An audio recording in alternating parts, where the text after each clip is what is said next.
Assalamualaikum warahmatullahi wabarakatuh. Kami dari kelompok 6 akan mempresentasikan pecah kuca kami dengan judul Sosial Budaya Maritim.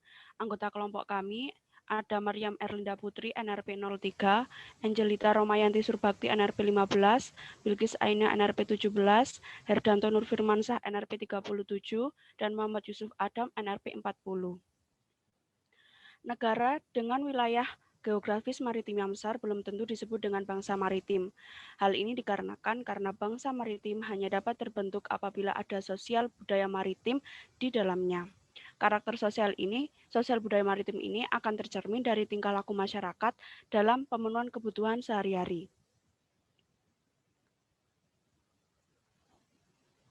Kemudian, dalam prosesnya, sosial budaya maritim ini akan turun-temurun dan ditransferkan secara dinamis. Untuk itu akan riskan terjadi degradasi. Oleh karena itu, masyarakat secara turun-temurun harus memiliki pengetahuan lokal yang baik agar sosial budaya maritim yang mereka miliki akan tetap terjaga. Kemudian terdapat juga kearifan lokal. Dari pengetahuan lokal yang terbentuk akan membentuk juga kearifan lokal yang menjadi landasan masyarakat dalam membentuk suatu sistem relasi antara manusia dengan lingkungan.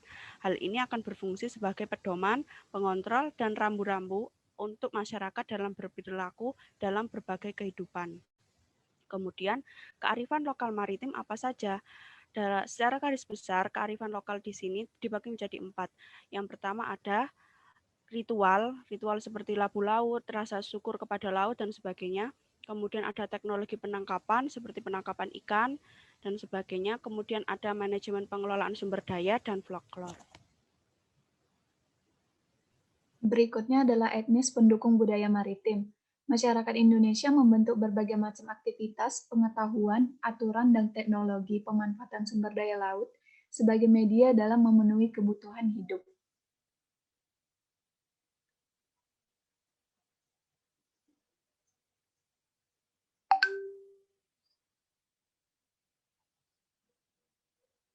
Kebudayaan maritim berbeda dari masyarakat yang satu dan lainnya. Hal ini dapat terjadi karena beberapa pengaruh. Salah satu di antaranya adalah faktor historis. Selain itu, terdapat juga faktor geografis dan geologis yang membentuk berbagai macam etnis budaya maritim. Yang pertama adalah orang Seka. Suku Seka kebanyakan tinggal di daerah Bangka Selatan, Jebu Laut, Kundimpar, Lepar, Pongok, Belitung, Juru Seberang, Kampung Baru, Gantung, dan Belitung Timur.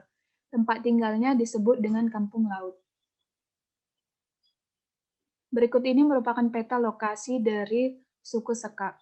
Kemudian suku Sekak ini, atau lebih sering disebut dengan suku Sawang, dikenal sebagai pelayar dan nelayan handal, serta tinggal di atas perahu dengan pola hidup nomaden.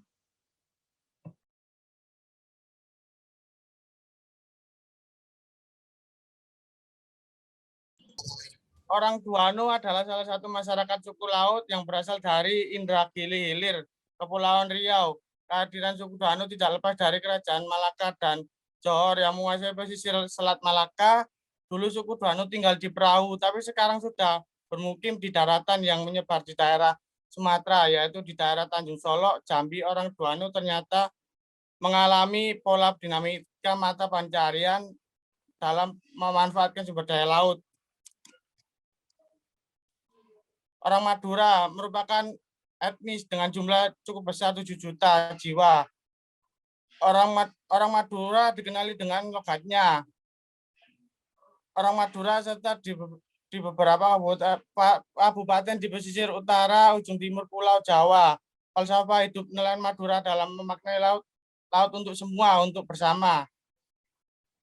Orang Banjar atau orang Banjar, kelompok masyarakat yang sebagai besar mendiami Kalimantan Selatan, tinggal di daerah sepanjang aliran sungai Negara Barito, Martapura. Tantabano terdiri dari 3 kelompok, yaitu Banjar Kuala yang menghuni Barito bagian bawah. Orang Banjar tinggal di sepanjang sungai Negara Tabalong, Banjar Pahuluan yang tinggal di daerah perbatasan dengan pegunungan Meratus, serta kota-kota Pandangan, Rantau, dan Bara Hidup di sepanjang sungai yang menjadi sungai sebagai pusat aktivitas, makanya mereka sebagai salah satu suku maritim. Orang Mandar di sini saya mengambil salah satunya kebudayaan dari kapal tradisionalnya bernama Sandek, mempunyai kecepatan kira-kira 15 sampai 29 knot dan selalu didominasi oleh warna putih.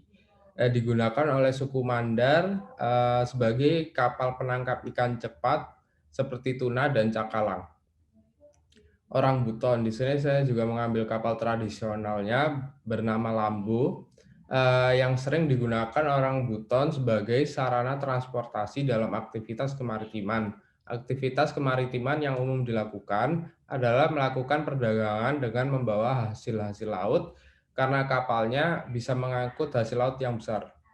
Orang Bajo, pemukiman warga desa Bajo berbeda dengan desa yang lain, membuat mobilitas warga menggunakan perahu atau jalan kaki di atas papan karena suku Bajo memiliki rumah di atas laut, yang membuat sumber kehidupan suku Bajo sendiri berasal dari laut sendiri.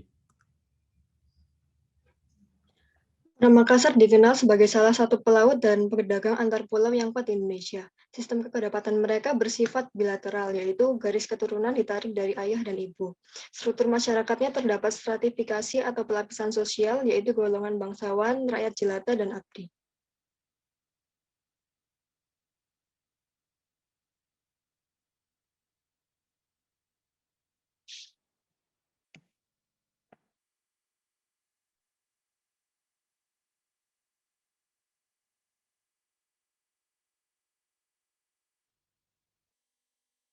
Dan mereka juga terkenal sebagai nelayan penangkap ikan, pedagang, dan pelaut yang gigih dan memiliki tradisi dan pengetahuan kelautan yang mengagumkan. Teknik penangkapan dan teknologi perahu mereka mampu mengarungi lautan luas selama berbulan-bulan. Orang-orang Bugis merupakan salah satu masyarakat yang paling menakjubkan di Asia Tenggara dan Pasifik. Mata pencaharian mereka adalah petani, pekebun, pedagang, dan nelayan pantai. Nenek moyang terdekat mereka adalah pramu dan pemburu, serta menjadi spesies modern karena membangun kemampuan beradaptasi yang menyenangkan, membangun bahasa, seni, sistem nilai, dan kecakapan teknologis. Orang Bugis tercatat mendominasi sektor maritim di Indonesia setelah Perang Belanda Makassar. Sebelum abad ke-16, perdagangan maritim dikuasai oleh orang Makassar. Nelayan Bugis ini sebagian besar berasal dari Waju.